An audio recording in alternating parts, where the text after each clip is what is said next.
I'm here with Doug Firley at the grand opening of Shock City Studios, and he's going to give me a brief introduction to what it is like to run a studio. The easiest way to explain it is running a recording studio is exactly like running a hotel. It's basically a hotel that people record in. The things that you do during the day are exactly what you see people doing in hotels. You clean, you vacuum.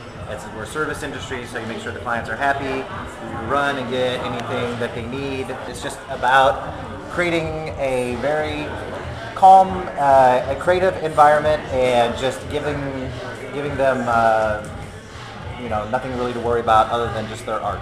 I'm here with Loesch of Shock City Studios. Tell me a little bit about what you're doing at Shock City Studios, and what is your vision for Shock City Studios? Shock City Studios really came about because we were producing records here in a private studio. We really had no place to mix. We didn't have a good environment to actually do the recording as well. So Doug and I decided, I guess about 4 years ago, that we're going to find a place to actually build a studio. We produced music together. I was in a band called Gravity Kills, and we kind of went on hiatus in 2003. Was our last release, and so we started producing music after that, right around 2004. And we got a couple years in tracking here in St. Louis, but not really liking any of the studios here in town. There's nothing that we thought was like really appropriate for our purposes. And so about 3 years ago, we started this process of building our own studio. Because we were going down to Omni Sound, down to Nashville, or Butch Vig Studio, Smart, up in Madison. And we got tired of traveling, and it got too dangerous in the wintertime. Because we would leave for a couple weeks, and we got scared a couple times, getting caught in like snowstorms. Where we're like, screw this, let's build a place. And we ran into this. This was an old ice manufacturing plant that was ready to fall down. We had friends that were going to buy it, and their financing fell through. And it was perfect for our application, so we started the process. The building was originally the Polar Wave Ice and Fuel Company building. I think it was built early 1920s. There's a little sketchiness on when the actual date was.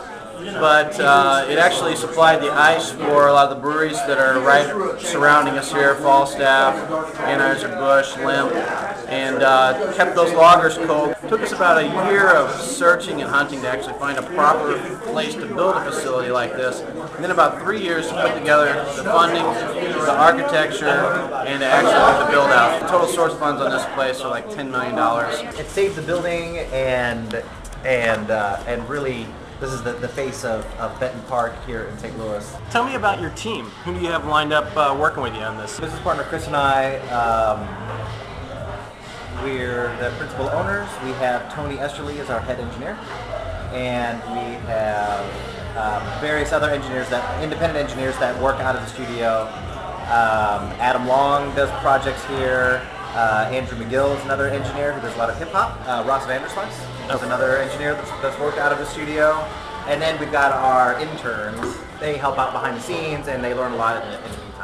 Is your focus more music or more video or a little bit of both? In our B room right now is one of our friends, his video editing suite. His name's Chris Benson. And Chris Benson he's done a ton of stuff. I think the latest, he did work on the George Clooney movie here in town, and he did Edgar Allan Poe's Lygia. He shot music videos for us, and so he's set up down there. Who do you have lined up in the studio? Who's been through already, and who's coming to town? We did Jibs, who's a major label recording artist. Got a new single coming out that you're going to hear a million times.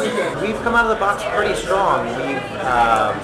We had Jibs in, and we ended up doing, he ended up tracking 8 songs here, and we did the mix for his lead single called Jaywalk. That's not out yet. So that was really good. Yo Gotti in as far as hip hop artists.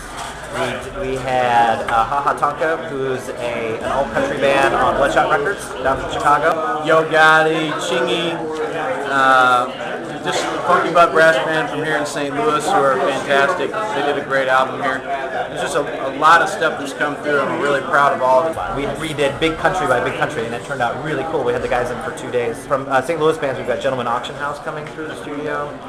What sort of facilities do you have? In our A room, we have an SSL 6000 series, and it's fully automated, so it has total recall and automation, and it's the largest one of its kind in the Midwest. I can't find another 6000 series, and its configuration anywhere around. Augsburger custom soffit mounted main speakers. Those are the large white ones down there.